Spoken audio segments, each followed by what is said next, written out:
ఓకేనండి.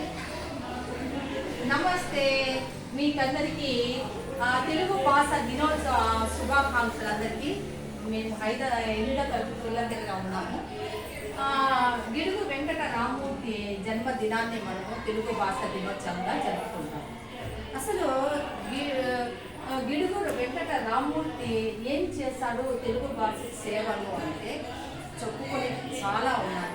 అసలు అతని జీవితాన్ని త్యాగమే చేశాడనుకుంటాం తెలుగు భాషను ఉద్ధరించడానికి, సవర్ల భాషను కూడా ఉద్ధరించడానికి అతను తన జీవితాన్ని త్యాగం చేశాడని చెప్పాలి. అసలు అతని స్టోరీ వింటే, అతని కథ వింటే ఆశ్చర్యం వేస్తుంది, ఇంత త్యాగం చేశాడని. అటువంటి గిడుగు వెంకట రామమూర్తి జన్మదినాన్ని మనము తెలుగు భాషగా చెప్పుకోవడం నిజంగా మన తెలుగు వారి యొక్క గొప్పతనము. వాళ్ళు అదృష్టం చేసుకున్నారు అందరూ అని నేను అంటాను. నిజంగా గిడుగు వెంకట రామమూర్తి ఏం చేస్తారంటే మన గ్రాంధిక భాషలో ఉన్నటువంటి భాషను మాట్లాడేదేమో తెలుగు భాష మాట్లాడతారు ప్రతి ఒక్కరు, కానీ గ్రాంధిక భాషలో ఉండేది ఏదైనా చదవాలంటే అది సామాన్య ప్రజలకు అర్థమయ్యేది కాదు. అలాంటి భాష నుంచి ఎలా మాట్లాడేది వేరు, రాసే భాష వేరే అయినప్పుడు స్పష్టత అనేది ఏముంటుందో చెప్పండి. అలా అర్థం చేసుకున్నటువంటి గిడుగు రామమూర్తి పోరాటం చేశారు. మనం మాట్లాడే భాషలోనే అక్షరాలు కూడా ఉండాలి అనే ఉద్దేశంతో ఉద్యమించిన వాళ్ళు ఫలితంగా మనము తెలుగు భాషను మన పుస్తకాలు చూస్తున్నాం, చదువుతున్నాం. మనము అక్షరమాలలో 56 అక్షరాలు ఉన్నాయి.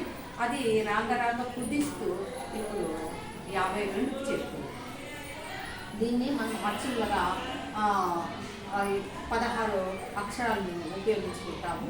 అలాగే 36ని హల్లులుగా ఉపయోగిస్తాము. ఇదంతా మనము రామమూర్తి యొక్క చదువుని మనం చెప్పుకోవచ్చు.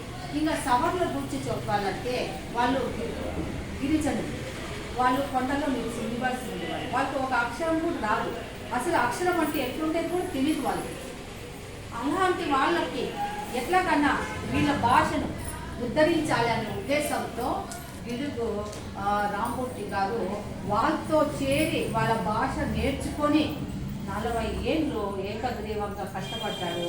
ఒకసారి డెంగ్యూ జ్వరం వచ్చినప్పుడు అతడు పాపము దోమలతో ఆ అడవిలో ఉండలేక ఎంత ఇబ్బంది పడినా కానీ వాళ్ళ భాషను ఉద్ధరించడానికి చాలా పూనుకున్నాడు.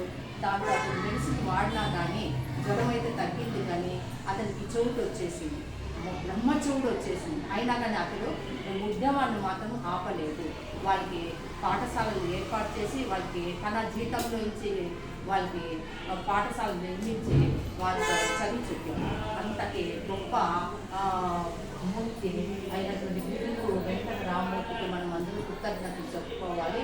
అతని జన్మదినాన్ని మనము పండుగలాగా చేసుకోవాలి. మీరంతా అతని గురించి తెలుసుకున్నారు.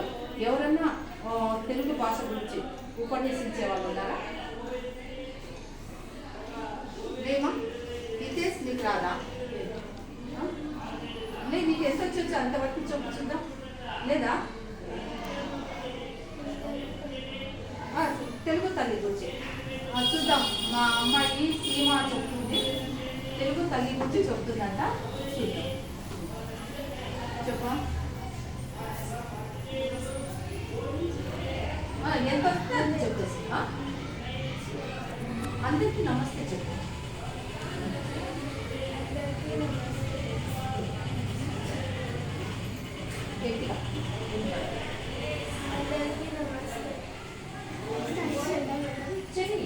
సాహిత్యపరంగా తెలుగు తల్లి అంటే తెలుగు ప్రజల ఆత్మగా చిత్రీకరించబడిన చిహ్నం.